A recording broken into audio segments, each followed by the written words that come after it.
Chers amis téléspectateurs, bien le bonjour dans cette nouvelle édition du débat de l'actualité. Le débat de l'actualité d'aujourd'hui qui consacre son numéro à la digitalisation ou ce qu'on appelle la transformation digitale dans les entreprises en général ou bien la numérisation, tout ce qui concerne l'entreprise, les startups, petites et moyennes entreprises, comment digitaliser tout cela. La transformation digitale est au cœur des priorités des entreprises algériennes et de l'État algérien, et plus que jamais avec la situation inédite que nous avons traversée et nous traversons toujours, qui est la pandémie du Covid-19. Si les sites marchands restent précurseurs de la digitalisation du commerce, toutes les activités sont ou seront tôt ou tard touchés ici comme ailleurs. On en parle maintenant depuis plusieurs années, parfois appelée transformation digitale de l'entreprise et en réalité la numérisation de son activité. Autrement dit, c'est l'utilisation de toutes les technologies digitales disponibles afin d'améliorer les performances des entreprises qui contribuent à développer ou à faire l'élévation globale du niveau de vie. Notez bien que nous parlons de l'intégralité de l'activité de l'entreprise et donc pas uniquement de la digitalisation du marketing et de la communication ou du commerce. Avoir une page, par exemple, Facebook ne fait pas de vous une entité digitalisée. Cela suppose également un changement de mentalité et un changement de mentalité acceptable et l'acceptation de la rupture avec le modèle du passé. Alors, quels sont les obstacles et les perspectives de la numérisation de l'entreprise en Algérie? Et pour parler de tout cela, nous avons le plaisir de recevoir par Skype en direct de Suisse et précisément de Genève, Monsieur Mimouni Mohamed, expert en économie numérique et du développement des entreprises. Bien le bonjour, Monsieur Mimouni. Bonjour, merci pour l'invitation. Merci d'avoir accepté notre invitation. Monsieur Mimouni, aujourd'hui, l'Algérie, qui fait partie de tout ce monde qui est en train de changer et de basculer de plus en plus vers le numérique et la digitalisation, comment voyez-vous cette transformation en Algérie ? Pour commencer, le numérique est la clé de l'avenir de l'Algérie. Nous avons le potentiel énorme. Par exemple, nous avons 70% des digitales natives, c'est-à-dire les personnes qui sont nées après 1980, donc on les appelle les digitales natives. Et dans les 30% des personnes, des Algériens, et dans les 30%, parmi les 30%, il y a des Algériens qui ont un langage numérique. Donc ça va aider en fait pour développer le numérique en Algérie. Par contre, il faut renforcer la culture du numérique dans la société par la motivation, la formation et la pédagogie, et surtout le courage pour mettre en place des lois, des accélérateurs, des lois qui accélèrent la transformation numérique. Par contre, si par exemple les responsables ils ont le courage pour mettre en place des lois pour accélérer la transformation numérique, et également dans les entreprises. Donc, l'entreprise doit avoir les moyens intellectuels et financiers pour s'adapter à une entreprise numérique. Par exemple, le numérique aide l'entreprise de passer de statut rigide à une entreprise fluide, une entreprise qui a un système pyramidal ou transversal. Donc, il faut que ça soit modulaire et structurel. Pour par exemple, une petite fédération des entreprises internes.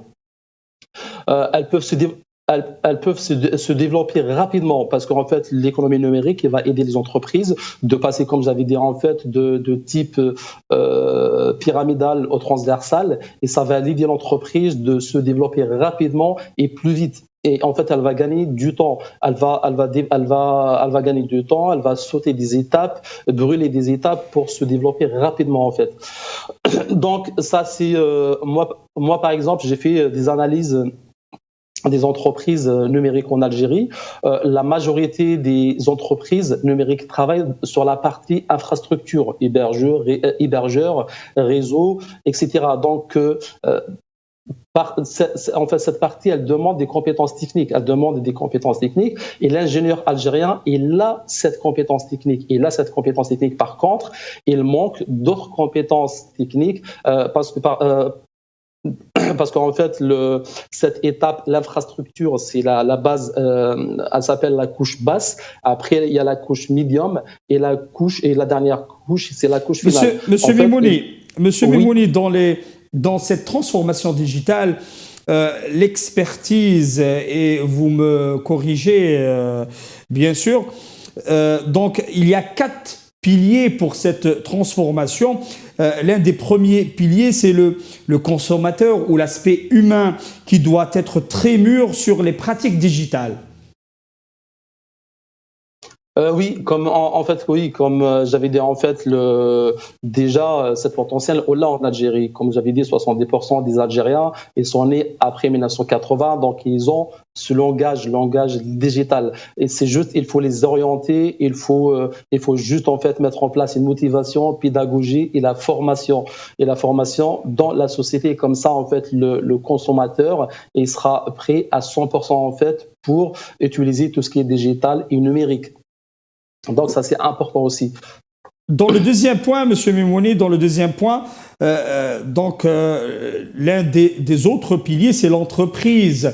Et là, on dit que c'est le pilier faible, car à cause d'une très faible compréhension des défis et enjeux liés au numérique, elles ont du mal à percevoir les bénéfices de la transformation digitale. Est-ce que c'est vrai? Oui, On parle du cas oui. algérien, hein? Pardon? On parle du cas algérien, sur les entreprises algériennes. Oui, en fait, les entreprises algériennes, en fait, de quelle, j'ai pas compris bien la question, en fait. Donc, dans le deuxième pilier, où on appelle ça le pilier faible, c'est les entreprises en Algérie à cause d'une très faible compréhension des défis et enjeux liés au numérique. Donc, ils n'ont pas vraiment adhéré parce que quand on parle de numérisation, on a tendance ici en Algérie à attendre beaucoup de l'État. Or, qu'on oublie que l'entreprise doit avoir ou doit faire ses efforts pour se numériser elle-même. Oui, bien sûr. En fait, l'État, elle est là juste pour accompagner et organiser. Et après, l'entreprise, comme j'avais dit, en fait, elle doit avoir des moyens intellectuels et financiers, en fait, pour s'adapter à une entreprise numérique. En fait, si elle n'a pas les moyens intellectuels et financiers, elle met pas en fait des efforts, elle fait pas des efforts sur cette partie-là, elle peut pas se développer parce qu'en fait, comme j'avais dit, la majorité des entreprises algériennes ils sont en top down, top rigide, donc elles peuvent pas se développer rapidement. C'est pour ça en fait il faut mettre en place le numérique, le digital dans les entreprises pour qu'elles se développent rapidement et passer des entreprises pyramidales, de façon pyramidale, en transversale. Et c'est ça, en fait. Il faut qu'elle change la structure et elle soit modulaire, en fait. C'est comme j'avais dit, une petite fédération des entreprises dans l'entreprise, une petite fédération qui contient, en fait, la partie digitale, numérique, etc. Et ça qui va permettre aux entreprises de se développer. Donc, l'État, elle est là juste pour accompagner et organiser l'économie numérique en Algérie.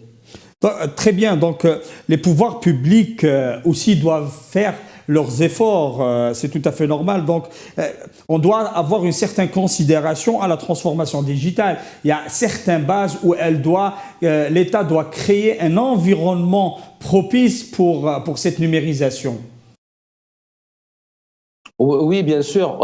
En fait, il faudrait mettre une stratégie qui permet d'améliorer l'environnement des affaires, déjà. Après, le développement de soutien des entreprises pour la transformation numérique.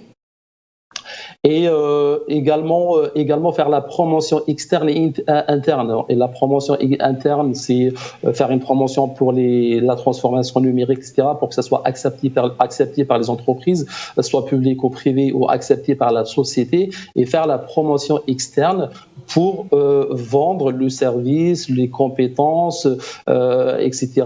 À l'étranger pour donner une belle image de l'Algérie sur ce domaine-là. En fait, c'est ça c'est la promotion externe. D'accord. Monsieur Mimouni, comment voyez-vous cet environnement propice? Qu'est-ce que l'État doit encadrer ou doit développer pour accélérer la numérisation? Pour accélérer en fait la numérisation, par exemple, si on parle concernant le développement des startups, un exemple, il y a plusieurs structures d'accompagnement. En fait, c'est l'État qu'elle doit organiser les structures. Par exemple, on parle des structures d'accompagnement comme la couveuse, incubateur, accélérateur. Mais pour un jeune start-up, par exemple, algérien qui commence, pour lui, c'est flou. En fait, il comprend pas tout ça. En fait, il a une belle idée, mais il n'arrive pas, il est un peu perdu dans la nature. Donc, c'est pour ça, en fait, il commence par exemple en préférence par une couveuse qui va lui permettre de tester son idée, analyser le potentiel de marché, le former pour devenir un chef d'entreprise, car il y a des jeunes start-upers qui ont des belles idées par contre, et ils n'ont pas le potentiel pour devenir un chef d'entreprise. En fait, et la couveuse, elle va lui permettre elle va leur former pour devenir un chef d'entreprise, pour protéger son idée, pour la développer et rentrer dans le domaine de start-up, de numérisation, etc. Et pour avoir une belle croissance. Donc, par exemple, continuez. Voilà, la deuxième étape, comme j'avais dit, en fait, la deuxième étape, on a l'incubateur et l'accélérateur.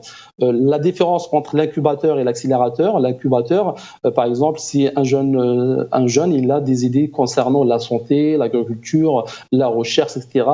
En préférence, il rejoint l'incubateur. Et généralement, il reste entre 1 an à 3 ans dans l'incubateur pour protéger son idée, pour la développer, etc. Et après 3 ans, s'il est prêt de partir seul, là, il peut faire sa société, sa boîte, tout seul. Et après, il y a l'accélérateur. C'est pour ça qu'il ne faut pas mélanger les choses, en fait. Parce qu'en Algérie, on a les incubateurs, les couveuses, les accélérateurs, mais c'est un peu mélangé. Ça, c'est le travail de l'État. Monsieur Mimouni, s'il vous plaît, sur ce point, afin d'éclaircir les choses devant l'opinion et les jeunes Algériens, quelle est la différence entre la couveuse, l'accélérateur et l'incubateur? Généralement, on ne fait pas la différence entre ces trois aspects ou ces trois étapes de la création de la start-up. Justement, non, en fait, c'est ça le problème qui se pose en Algérie. On mélange un peu les choses, on ne fait pas la différence, et là, ça va poser un problème en fait dans le développement des startups. Donc, la couveuse, c'est elle en fait qui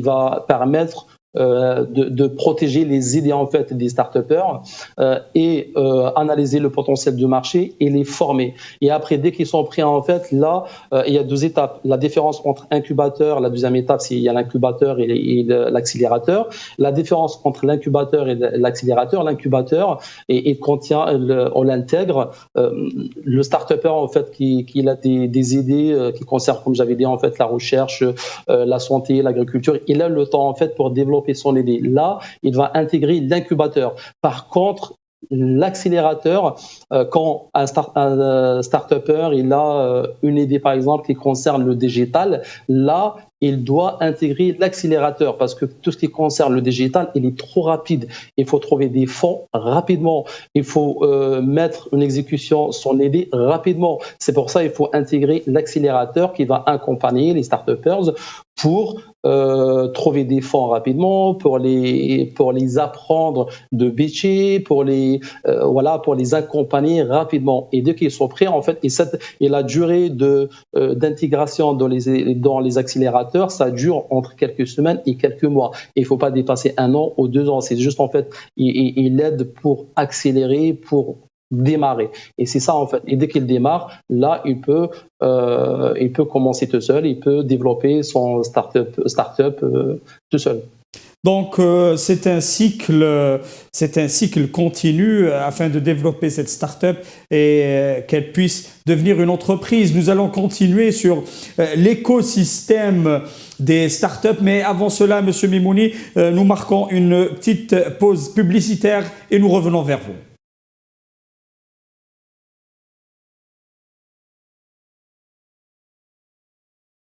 Chers amis téléspectateurs, rebonjour dans cette deuxième partie de votre débat de l'actualité. Ce débat de l'actualité qui est consacré aujourd'hui au dossier de la transformation digitale de l'entreprise. Une transformation numérique que l'État algérien a fait accélérer ces dernières années et le monde fait dans sa globalité fait en sorte de transformer tout le quotidien mondial en digitalisation et en numérique. Et toujours avec notre invité en direct de Genève en Suisse, l'expert en économie numérique et développement de l'entreprise, Monsieur Mimouni Mohamed. Rebonjour.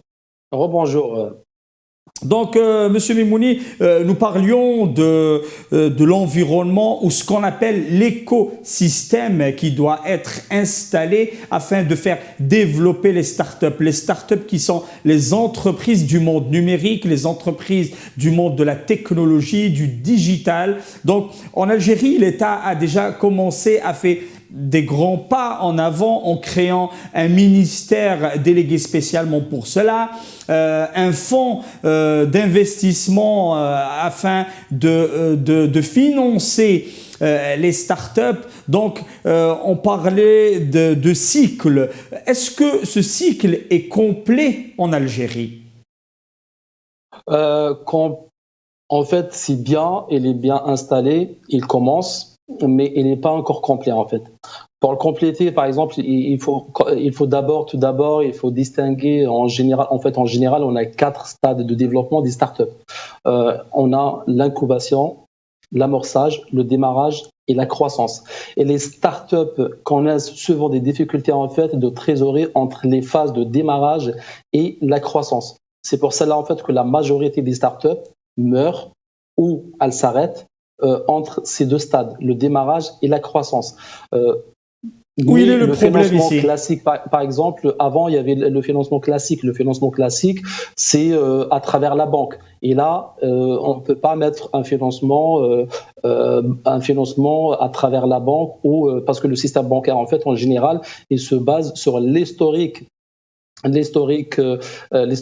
comptable ou le bilan pour estimer les risques et estimer également le taux de réussite. Et les startups en général, ils ont des idées neuves, donc ils n'ont pas vraiment un historique comptable ou des bilans. Donc la meilleure méthode de financement, c'est l'investisseur spécialisé. Les business angels, ce qu'on appelle les business angels. Voilà, exactement, c'est exactement ça. Les investisseurs en capital risque. Donc, pourquoi les investisseurs spécialisés? Parce qu'ils ont les moyens et les méthodes pour estimer et pour calculer le taux de réussite avec des méthodes scientifiques et bien calculées. Et en général, dans le monde, les startups qui sont financées par les investisseurs spécialisés, il y a entre 65 à 75% qui réussissent. Par contre, qui sont financés par les banques, etc., la majorité ne réussissent pas parce que le système bancaire il n'est pas fait pour financer les startups et les idées neuves, il est fait pour financer des entreprises qui ont déjà un bilan, qui ont déjà un historique comptable. D'accord. Monsieur Mimouni, pour le financement, vous avez cité les business angels, donc ça fait partie de l'environnement ou de l'écosystème propice l'Algérie. Dans ce cadre, l'État a mis en avant un fonds d'investissement qui prend les risques avec ces startups, car nous savons qu'il leur faut un financement bien spécial. Mais devrions-nous développer aussi la culture chez les détenteurs des capitaux ou les investisseurs algériens ou hommes d'affaires afin d'élaborer ou de mettre en œuvre des conseils ou des challenges pour les startups ou des rencontres afin qu'ils puissent les laisser pitcher comme vous le dites, leur projet et mettre de l'argent. Il faut une certaine culture pour cela. Oui, bien sûr, en fait, comme on a dit, en fait, le potentiel, tout ça, on l'a géré, mais il faut se poser la question, en fait, il faudrait trouver comment les secteurs publics et privés, en fait, peuvent-ils unir les forces pour faire réussir le financement, l'économie numérique, etc. Il faut unir les secteurs publics et privés. Et comment, il faut quand même il faut créer un écosystème. Par exemple, il y a un écosystème en Algérie. Par exemple, il y a un écosystème GAN qui fait un travail formidable dans le numérique. Par contre, il faut parce que c'est un écosystème interne, mais il faut élargir ce écosystème. Il faut sortir à l'étranger en fait et créer des écosystèmes régionaux en fait. Pourquoi? Pour les échanges des expériences, des idées et l'exportation de services. Parce qu'en fait, quand il y aura l'exportation des technologies, du service, du digital à l'étranger, là, il y aura plus d'investisseurs qui prennent le risque parce que c'est plus rentable en fait. C'est pour ça un écosystème, il doit sortir de l'Algérie et essayer de créer un écosystème régional, par exemple la Méditerranée, Maghreb, en Afrique. Voilà, ça c'est très très très important en fait. Car c'est bien tout cela, car généralement les startups ont des ambitions qui dépassent les frontières nationales. C'est exactement ça. C'est exactement ça. C'est pour ça qu'il faut créer un écosystème régional qui dépasse les frontières, parce que les startups, ils avancent, ils améliorent, elles se développent, mais ils sont stagnés en fait. Ils sont stagnés. C'est pour ça qu'il faut vraiment affranchir les frontières comme ça, parce qu'ils ont des idées qui sont vraiment magnifiques et formidables, mais il faut les pousser, il faut affranchir les frontières, et ça c'est le travail de l'État et le travail des acteurs économiques en Algérie, soit publics ou privés. Donc, Monsieur Mimouni, et vous, vous êtes expert et vous êtes installé à Genève, en Suisse. Comment qu'est le modèle ou l'environnement ou l'écosystème, comment qu'ils font en Suisse concernant les startups? Concernant les startups, déjà la création elle est trop facile. La création elle est facile. Après la création, pour commencer une startup au début, en fait il y a par exemple au niveau des taxes, etc. C'est progressif. En Algérie, ils ont commencé de mettre ça en place aussi, parce que startup, il faut qu'elle survive. Dès qu'elle survit, on peut pas lui donner directement des taxes, des charges supplémentaires avant de commencer. Il faut qu'elle dépasse en fait la période de démarrage jusqu'à la croissance. Il y a l'accompagnement et les incubateurs. En fait, ils sont bien organisés entre l'accélérateur et l'incubateur, parce que l'incubateur, comme on avait dit, l'accélérateur, ils s'adressent pas au même type des startups. Et c'est pour ça, en fait, ils sont bien organisés pour chacun ait fait son rôle pour accompagner les startups, accompagner les jeunes entrepreneurs, etc.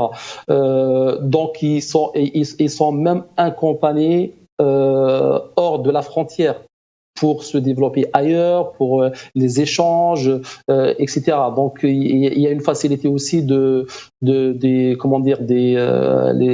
niveau des systèmes bancaires aussi. Le système bancaire, il est très important, parce que si on développe pas, on peut pas développer le système bancaire, on peut pas demander aux startups d'avoir une croissance formidable, parce qu'ils sont limités en fait. C'est pour ça le système bancaire et les blocs.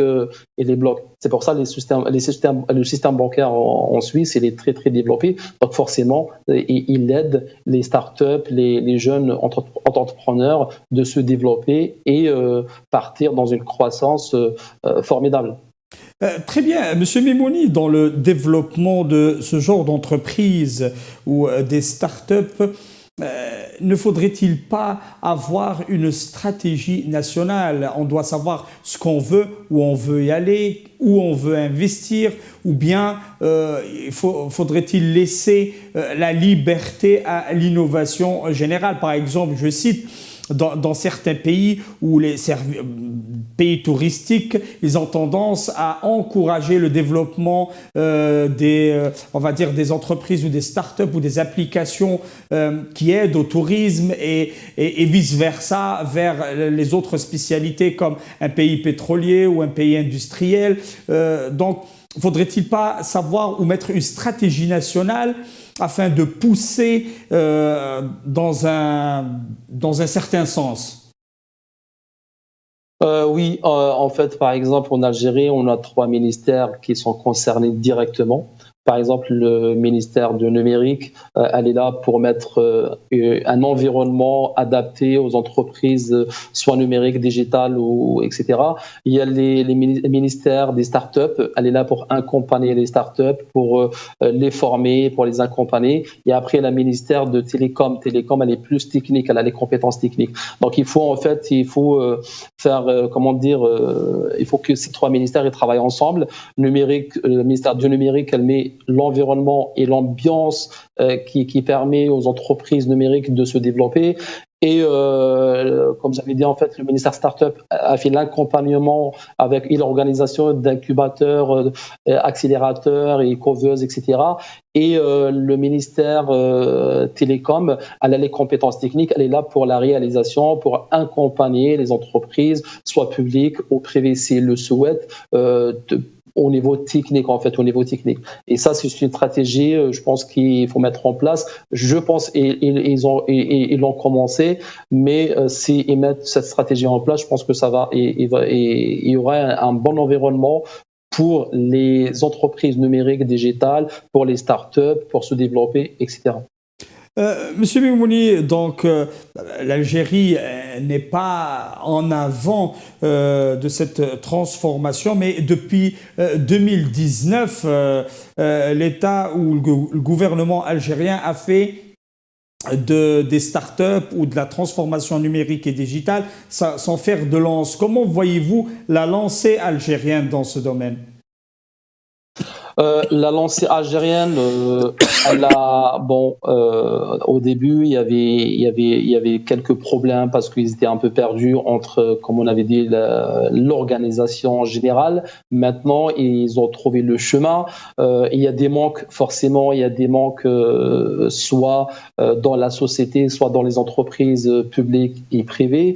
Donc, ce manque-là, comme j'avais dit tout à l'heure, par exemple, dans le numérique, la plupart des sociétés algériennes qui travaillent dans le numérique privé, la plupart ils travaillent dans la couche basse, en fait, l'infrastructure. Donc il faut que l'État elle pense de faciliter les autorisations pour les écoles qui sont spécialisées dans la couche médium et la couche finale, par exemple, comme les stratégies, comme les URP, Business Intelligence, tout ce qui est fonctionnel. Parce qu'en fait, le cadre algérien, il est plus fort au niveau technique, mais il a un manque au niveau fonctionnel et la stratégie. Donc, il faut faire des écoles spécialisées dans ça, soit en partenariat avec les écoles internationales qui sont bons dans ça, des écoles algériennes avec des écoles internationales, et développer ces compétences en Algérie, en fait. Il y a un manque sur ça. Par exemple, ça c'est au niveau technique. Parfait. Monsieur Mimouni, pour finir, quand on parle de numérisation, digitalisation, c'est une fenêtre, c'est une ouverture vers le monde. Cette ouverture a aussi nous met dans le risque, dans la sécurité, qui nous amène à parler de la sécurité cybernétique ou la sécurité numérique aussi. L'Algérie, quand elle s'ouvre comme ça vers le monde, elle doit sécuriser toutes ces entreprises, ces infrastructures, ces ministères. Elle doit les sécuriser contre les cyberattaques. Aujourd'hui, on parle de la sécurité cybernétique. Ouais, bien sûr, c'est tout ce qui concerne la sécurité. En fait, bon, l'Algérie, elle commence étape par étape. On peut pas commencer directement parce que c'est un risque aussi. Donc, étape par étape, c'est développer en interne, laisser la société s'adapter avec la nouvelle économie numérique. Et après, on a les compétences techniques pour sécuriser. C'est juste, il faut les organiser. Il faut les organiser, comme j'avais dit en fait. Par exemple, il y a le ministère de Télécom. Techniquement, ils sont bons à ce niveau-là. C'est pour ça, si on laisse par exemple cet ministère de s'occuper de la sécurisation, la sécurité, etc. Donc, je pense qu'il faut juste une organisation pour pas tomber dans c'est un piège parce qu'en fait, l'économie numérique, il permet au pays comment dire, de se développer rapidement, mais en parallèle, il y a un risque aussi. Donc, il y a les deux, il faut jouer avec les deux, le développement et la protection. Voilà, dans ce point, Monsieur Mimouni, est-ce que vous êtes pour la sécurisation puis le développement ou le développement après la sécurisation? En fait, ces deux, ils marchent en parallèle. On peut pas commencer le développement et oublier la sécurisation parce que après il y a un risque. Ou commencer par la sécurisation parce que si on commence à sécuriser sans développer, on n'aura pas le courage, on a peur d'avancer. Donc ça marche en parallèle en fait. Eh ben, parfait. C'est effectivement ce qu'on cherche, c'est de se développer tout en gardant en sécurité nos institutions et nos bases de données. Nous vous remercions, Monsieur Mimouni Mohamed, l'expert en économie numérique et développement des entreprises. Vous étiez avec nous en direct de Genève, en Suisse, pour tous ces éclaircissements. Merci bien, Monsieur Mimouni. Et merci à vous. Merci. Et nous remercions nos chers téléspectateurs d'être à l'écoute. Nous étions sur le dossier de la numérisation et la digitalisation. Nous arrivons à la fin de cette émission et nous vous donnons rendez-vous la semaine prochaine. Et avant de vous quitter, nous souhaitons bonne chance et bon courage à l'équipe nationale aujourd'hui avec beaucoup de succès. Inch'Allah. Au revoir.